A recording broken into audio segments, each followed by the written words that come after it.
Nama saya Cahaya Bintang, dan saya adalah atlet wushu yang berasal dari SMA Negeri 1 Krian. Saya mengikuti wushu semenjak kelas 3 SD. Jadi jika dihitung-hitung, saya mengikuti wushu itu sudah sekitar 8 tahunan. Dan saat itu, yang membuat saya termotivasi untuk mengikuti wushu adalah kakak saya. Waktu itu awalnya kakak saya ikut wushu duluan. Lalu saya merasa ingin ikut juga dengan kakak saya. Akhirnya saya pun ikut wushu. Sebenarnya pada awalnya saya itu bukan atlet wushu. Dulu itu saya adalah penari. Selain itu, saya juga diikuti oleh orang tua saya mengikuti renang. Jadi pada saat saya masih kecil, saya diikuti wushu, tari, dan renang sekaligus. Memang banyak kegiatan saya. Tapi dengan begitu orang tua saya menjadi tahu mana prospek yang lebih menonjol dari saya. Pada akhirnya hal yang banyak tersebut akan mengerucut. Dan pada akhirnya di akhir ini jadi tahu kalau ternyata saya memiliki potensi yang lebih di bidang wushu. Ternyata saya lebih unggul dan memiliki bakat yang lebih menonjol di wushu. Semenjak itulah saya mengikuti wushu dan meyakini diri saya kalau wushu adalah jalan bagi saya. Gitu. Saya kan mengerucut dari wushu, nari, dan renang. Dan itu juga dibuktikan semenjak pertandingan kejurprov di Jember waktu itu. Itu adalah kali pertama saya pertandingan. Itu adalah kali pertama saya pertandingan, tapi alhamdulillah saya bisa mengalahkan kakak-kakak saya yang lainnya. Gitu, padahal waktu itu usia saya masih kecil, kelas 5 SD kalau nggak salah. Nah itu dari situ, dari perjalanan pertama saya saja saya sudah jatuh cinta. Dan untuk mencari alasan mengapa saya bisa termotivasi, setiap langkah yang saya miliki hingga saat ini, bagaimana saya bertemu dengan orang-orang, bagaimana saya menghadapi challenge baru, bagaimana saya bisa melihat perjuangan saya melihat ke belakang hingga ke sini, saya menyadari bahwa hal yang saya lalui ini berisi dengan berkah dari Allah, karena saya bisa sampai ke titik ini. Itu adalah hal yang cukup untuk memberikan saya motivasi. Saya melakukan latihan itu biasanya bisa sampai berjam-jam. Misalnya saya latihan pagi gitu, mungkin saya meluangkan waktu pagi saya dari jam 5 mungkin, atau dari jam 5 untuk jogging, untuk stretching, fisik basic, seperti itu.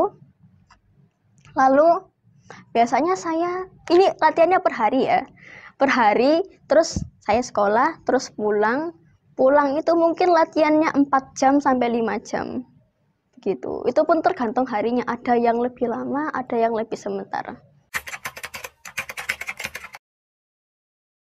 Sebelum bertanding, saya biasanya meminta restu kepada orang tua saya dan tentunya kepada guru-guru saya.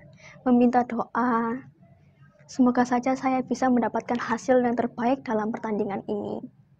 Hal yang kedua adalah saya biasanya melakukan suatu hal yang bisa membuat saya tenang sebelum pertandingan. Seperti mendengarkan musik, atau hal yang paling saya sukai adalah melihat alam. Bagaimana alam bisa menampilkan keindahan mereka dan membuat saya merasa tenang. Dan satu lagi, sebelum pertandingan saya biasanya suka memeluk ibu saya. Entah kenapa, tapi saya merasa tenang ketika saya berada di pelukan beliau. Saya membuat table of priority. Jadi saya membuat skala prioritas dari mana yang paling penting dan mana yang bisa saya mundur atau bisa saya taruh di belakang lah misalnya. Gitu. Jadi misalnya saya memiliki pertandingan kejurprov di depannya, di mana saya adalah atlet Sidoarjo yang terpilih dan dipercayakan untuk bertanding di Porprov. Nah, maka saya akan menaruh amanah tersebut sebagai prioritas yang paling tinggi. Bosan. Untuk kata bosan sebenarnya semua orang tuh pasti punya. Semua orang pasti merasakan jenuh, bosan, muak. Tapi bagi saya, bosan itu bukan alasan. Bosan adalah suatu hal yang manusiawi dan pasti semua manusia bisa merasakannya. Jadi walaupun saya bosan, saya tidak punya alasan untuk terus berlarut-larut dalam kebosanan tersebut. Jika saya merasa bosan, maka saya akan mencari hal lainnya yang bisa membangkitkan rasa senang saya terhadap wushu, atau mungkin saya akan jalan-jalan sebelum mengikuti latihan atau bagaimanapun itu, karena saya tahu bosan itu bukan suatu alasan. Alhamdulillah, prestasi saya sekarang mencapai 80 medali di rumah saya. Alhamdulillah. Dan prestasi terbesar saya adalah ketika saat ketika Sirnas yang diadakan oleh Pak Erlangga Hartanto. Dan selain itu hebatnya lagi, alhamdulillah, saat saya kelas 6 SD, saya mengikuti Porprov dengan persiapan hanya 2 minggu. Jadi dalam 2 minggu saya tiba-tiba dibilangin, Bintang, kamu ayo ikut Porprov. Saya langsung belajar jurus, padahal saat itu bukan sama sekali bukan kelas saya. Saya kelas di bawahnya, tiba-tiba saya disuruh belajar jurus untuk Porprov dalam waktu 2 minggu. Di umur saya yang masih 12 tahun itu, dan alhamdulillah saya mendapatkan juara 3. Itu suatu kebanggaan tersendiri bagi saya. Kegagalan itu adalah suatu hal yang sudah biasa. Atlet itu harus terbiasa dengan yang namanya kegagalan. Jika kita menang di suatu kompetisi, bukan berarti kita akan menang lagi di kompetisi berikutnya. Kegagalan tercipta sebagai jalan bagi kita untuk bisa mengevaluasi diri lebih lagi. Untuk sampai di titik ini, tentunya saya tidak berjalan sendirian. Tentunya saya tidak berjuang sendirian. Ada begitu banyak guru yang ikut berjuang di belakang saya, mensupport saya, mendukung saya apapun yang terjadi. Mereka membagikan ilmu mereka tanpa rasa pamrih sedikit pun. Seperti Loshe Suki, Loshe Adi, Loshe Haitung, Loshe Sherly, Loshe Waying, Loshe Feihung, Loshe Oki, Loshe Anggun, Loshe Bella. Seperti itu. Dukungan sekolah sangat luar biasa. Dukungan dari guru-guru pun juga sangat luar biasa. Terima kasih kepada Pak Adista. Terima kasih kepada wali kelas saya saat kelas 2, Pak Jomar. Terima kasih juga kepada Bu Maria Ulfa, wali kelas saya. Tanpa mereka saya tidak akan bisa sampai di tempat ini. Mungkin akan ada banyak hal, akan banyak rintangan selama saya mencapai di titik ini, tapi berkat mereka saya diberi kemudahan, saya diberi restu, saya diberi support, saya diberi semangat.